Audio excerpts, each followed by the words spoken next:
Dragon, written by Jules Bass and Debbie Harder. Herb, the vegetarian dragon.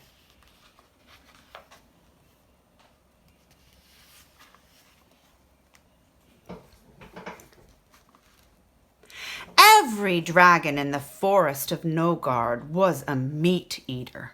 Meat Hook was their leader.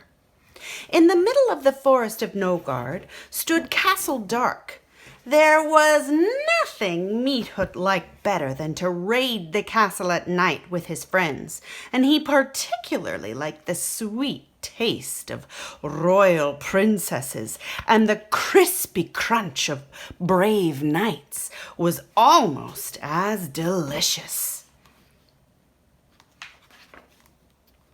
But one dragon was different.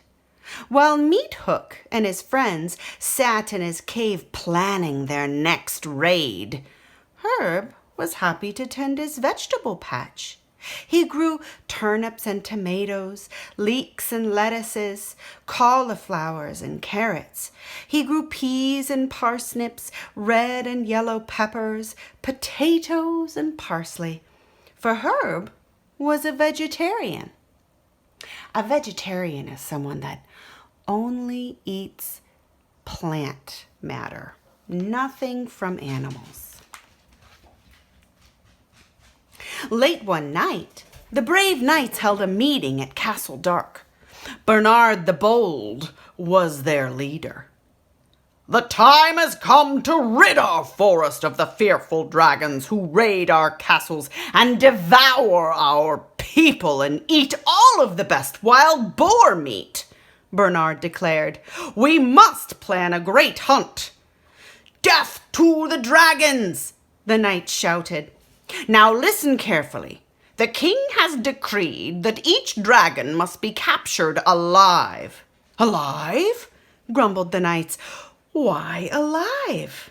"Alive because the dragons we find are to walk the plank into the moat of Castle Dark for all to see." "Hip, hip, hooray!" shouted the knights. Suddenly, a rush of air, whoosh, and the sound of wings beating brought the knights to attention. Through the windows of the high stone walls, they saw a monstrous dragon flying in front of the full moon. "A dragon spy!" called Bernard. The dragons met in a huge hidden cave. Herb, who had not been invited, knew nothing of the knight's scheme. A scheme is a plan. Herb knew nothing of the knight's scheme. Meat Hook spoke. "My friends, the knights are planning a hunt, and we'll be ready for them, won't we?"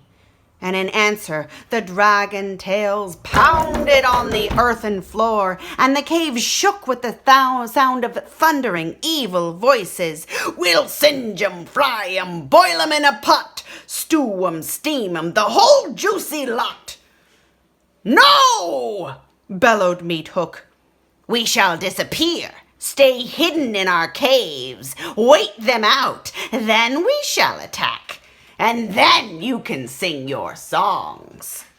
The dragons roared their approval of his plan, and their fiery tongues lashed the roof of the huge cave.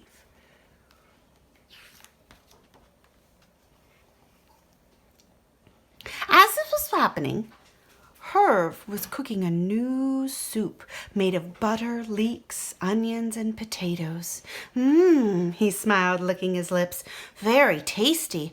I must give it a name. Herb's famous Lakewater Veggie Slurp." Herb didn't realize that he was in danger, that when the knights set out, he would be the only dragon to be seen in all of the Nogard forest.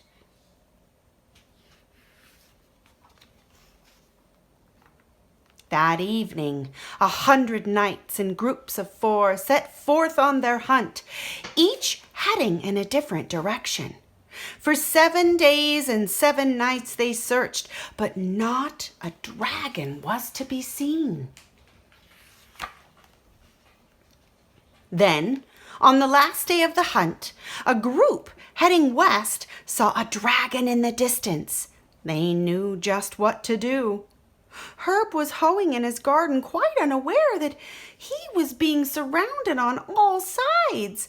And as he bent to pull out a difficult weed, the knights pounced. Herb's blue flame was powerless against the chainmail mesh of their nets. His wings strained uselessly against their ropes as he was dragged away by his tail. "What have I done?" thought Herb. "Won't somebody tell me?" But he couldn't speak because his jaws were bound tightly with rope. One of Meat Hook's spy dragons watched from a distant peak and then glided silently away to report what he had just seen.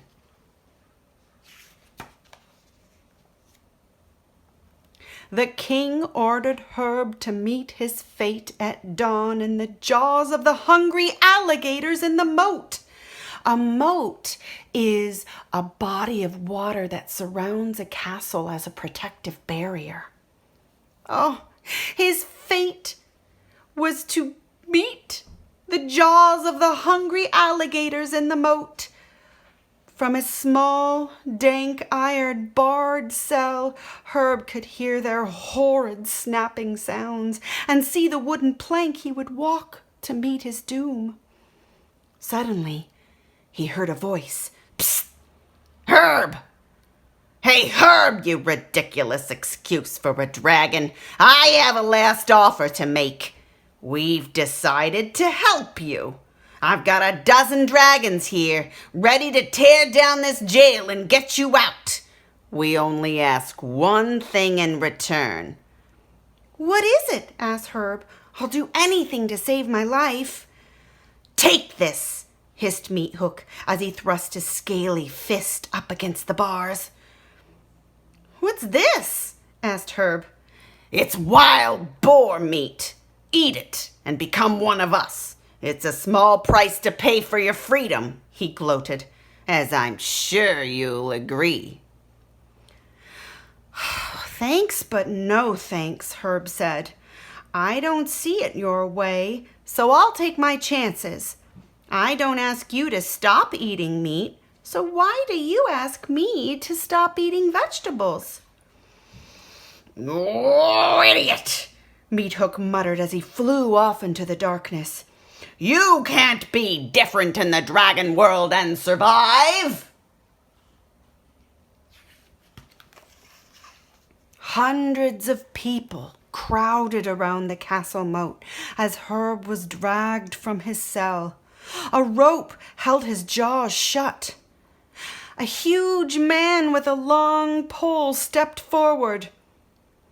"For the crimes of burning, stealing, and murdering, and to serve as an example for all who would dare to repeat these actions, this evil dragon will walk the plank and be devoured by the king's alligators for all to behold."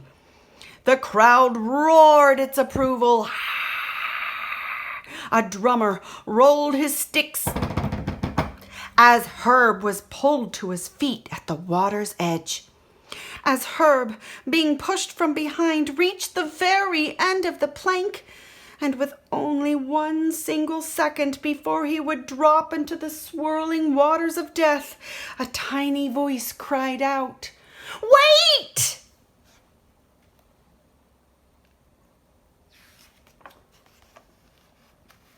The drumming stopped. A little girl ran down the plank and grasped the pole as Herb teetered at the edge and the alligators awaited their meal. "This dragon is my friend. His name is Herb. I've watched him tend his vegetable patch, and I've played with him, and never once has he tried to harm me. He only eats vegetables. You must spare his life. That means you must save him." "Stop!" cried Bernard the Bold as he approached the girl. "How do we know what you say is true?"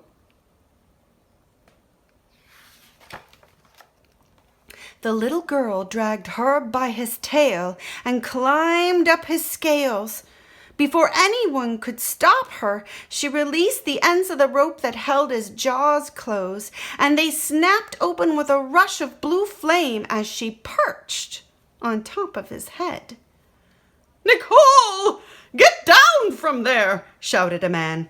"It's all right, Father," said Nicole.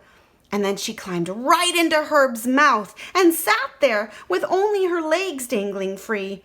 Herb gulped and tried to smile. "See, now don't you believe me?" cried Nicole. "He wouldn't harm anyone."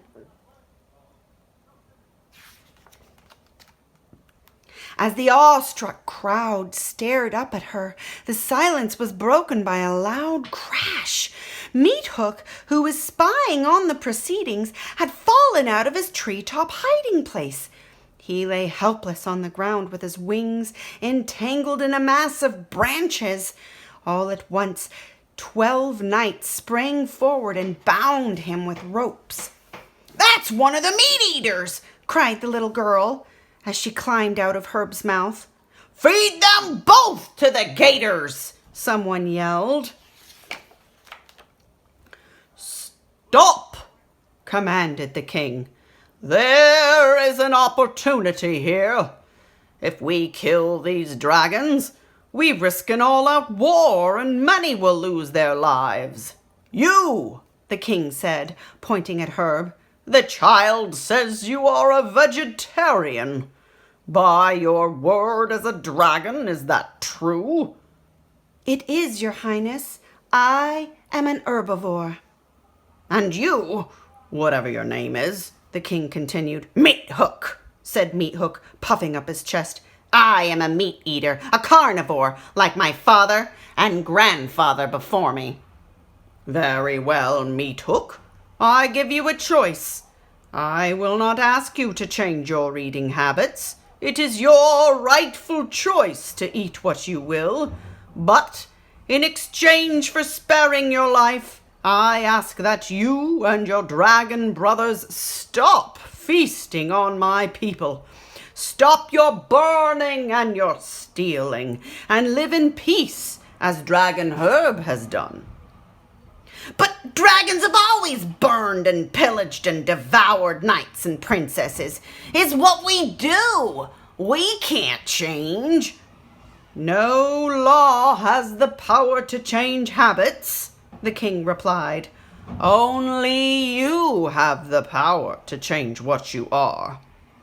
"But we can all live in peace if we want to," said Herb. "Release them," commanded the king. "Dragon Herb and Dragon Meat Hook, I expect your answer by the day's end." In a hidden cave, all the dragons of Nogard met to hear the king's offer. "It's a trick to de-dragon us," shouted one. "Better than an endless war, isn't it?" shouted another.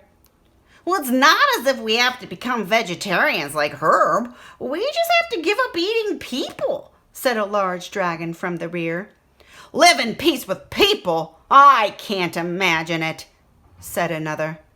"Well, I wouldn't mind having a nice garden like Herb has," said one of the younger dragons. "And I'll help if you like," offered Herb. "I'll give you some seeds and show you how to sow and reap." "We must vote on it," announced Meat Hook. "Now!" Then all the dragons voted, and the result of that vote is recorded in the history books of Nogard.